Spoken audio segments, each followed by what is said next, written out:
I just suddenly realized that tomorrow starts. We start in Anaheim, and then from there it's non-stop, like across the country, however many miles that is. So. 5,600. 5,600 miles.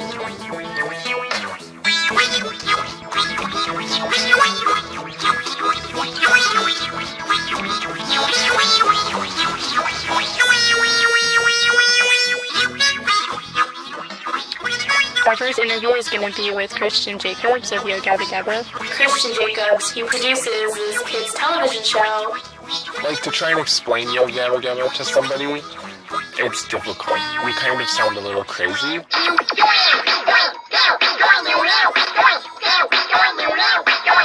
If Christian asks me to dance on the Yo Gabba Gabba show, I'm gonna do it. Even if he doesn't ask me, I think I'll do a wiggle, so you should look out for that. I'm feeling good. I'm excited. I'm feeling nervous.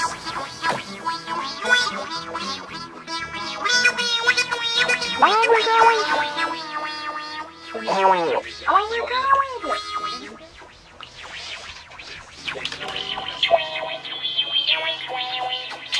Hi guys.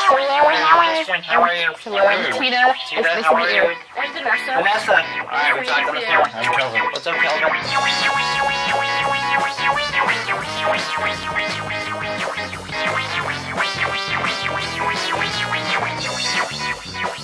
My name is Vanessa. I'm from Florida.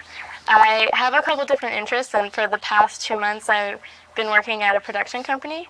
And I was just wondering how you started out in production. That's a good question. Someone had told my parents, your daughter and son are so cute, you should put them in the movies. And my parents were naive enough to go like, okay, let's go for it, you know. So I grew up actually in doing commercials and things like that in the industry, but more in front of the camera as a child actor, you know, like Rice Krispies or whatever, you know. I couldn't ever focus on things normal kids do because I literally was going on auditions every single day as a kid. So toys became my, like, you know, I don't want to say salvation, but I was so stoked on toys because these were my things I could play with in the car or when I get home, you know, pulling out one of my robots and shooting missiles at a wall or whatever, you know, as a kid really helped my imagination grow. Anyway, so this is like the toy collection inspiration room. And Amazing. it's fun because I've been collecting stuff for a long time, and my wife is like, that's not going in our house. So one of the things that inspire us here is things that kind of stimulate your imagination. I think I had a good foothold on how production works, but once you become an adult, that's all out the window. Not only was the competition really fierce, but it was also I was trying out for stuff I didn't, no offense to anyone that likes 90210, but I just didn't really feel like being a part of that kind of fake world. I was way into music, and I was into skateboarding, and I got into a band, and I just kind of left the business. Did you ever have any type of hesitation of going into music, or was it like, Yeah, you know what, definitely. I'm just going to do it, I'm just going to jump in? Yeah, you know, definitely. I think because I'm such a huge fan of music, when I first began writing songs, it was stuff that really had a lot of meaning to me. And then I remember playing a couple of coffee shops, and people were like talking, and I'm playing this song about my heart's broken. And I was like, this is terrible. I got to rethink this a little bit. Because it was hard for me to really put my whole soul out there in music. So I changed from this kind of introspective balladeer to I put on a superhero costume and we go out there and like fight monsters on stage, and it became like a toy, a cartoon, kind of sarcastic, and there are personal things in there a little bit, but it's so much easier to get them out there in that kind of way, for me at least, because I'm not afraid. I put on a costume and a mask, and people say, you look stupid. But I know I look stupid. I'm winning. I win. You know, do you know what I'm saying?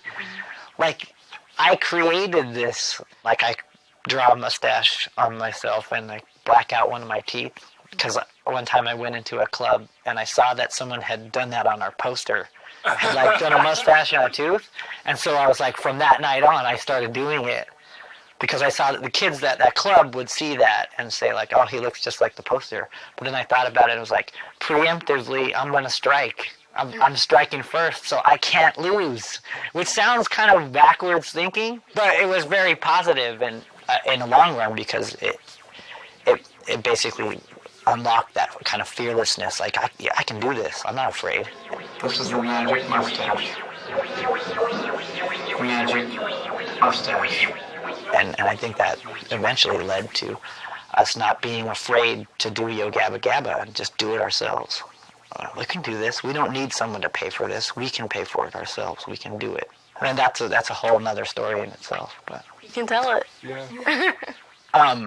I've been in the band, the Aquabats, and we had a few record deals, and we've been touring across the country, and we had a deal with a network to do a television show based on the Aquabats.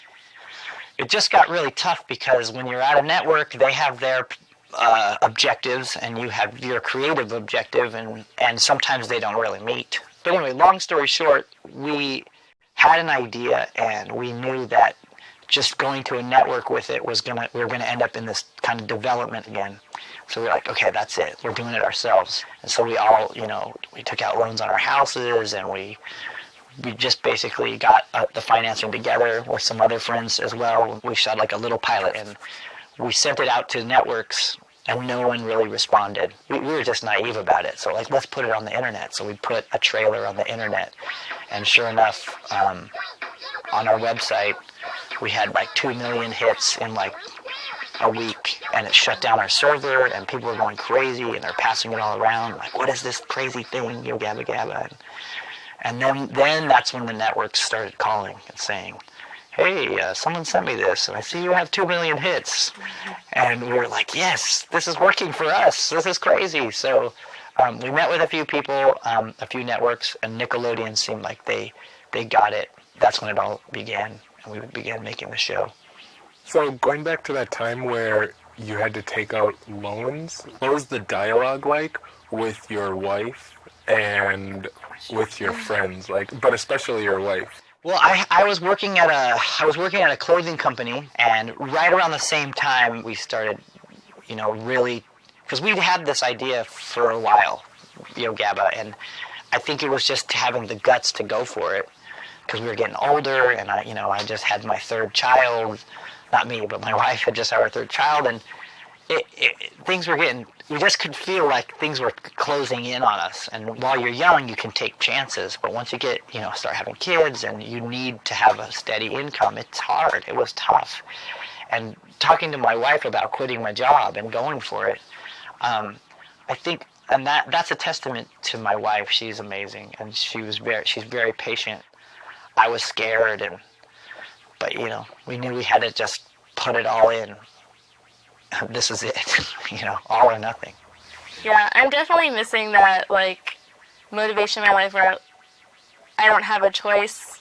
Yeah. Let me see how I can phrase this. Because when I graduated college, I moved back in with my parents.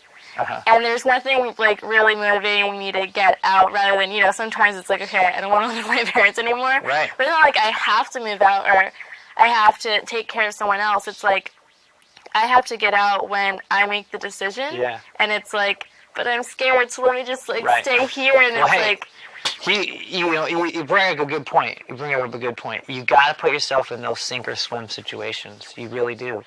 That's what our culture is losing.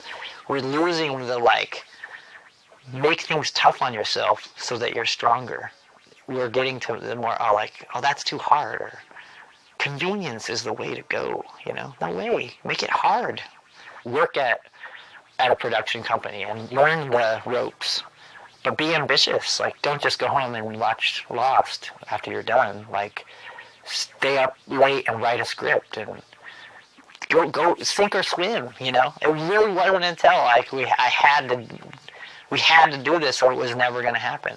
And it finally did. So if you're in that situation now, where you're at home and you're just kind of floating and you're not really sinking or swimming, I would jump into the frying pan. I just say, I'm going to move out. I don't know how I'm going to do it, but I'm going to do it. Because that will motivate you to get it done.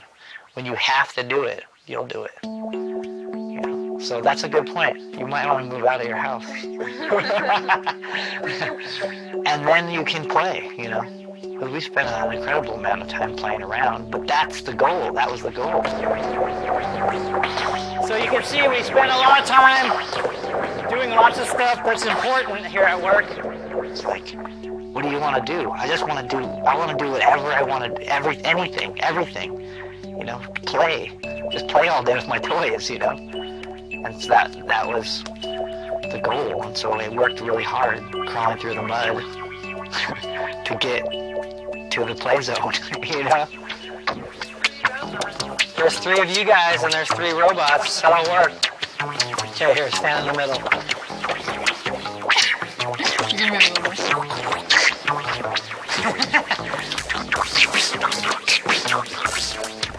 Road Trip Nation in the house. Road Trip Nation in the house. You guys can do that. Just feel the beat, guys. Feel it.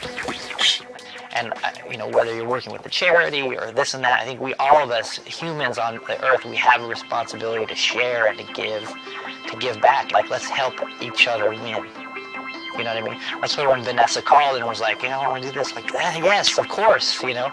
Like, I want to preach it from the mountaintop. Let's give back, you know. Let's give it to the kids. Let's help each other out, you know. So any dumb advice I can give you guys, like, if anything, it's more like a pep talk. Like, just go out there and give it all you got. And literally give it all you got. Give them the best gifts.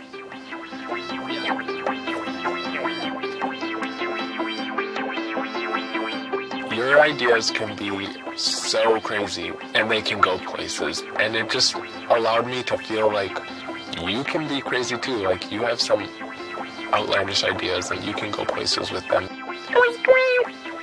I was like freaking out the whole time. Really? Yeah. Oh my god. Well, just because everything he was saying in my mind is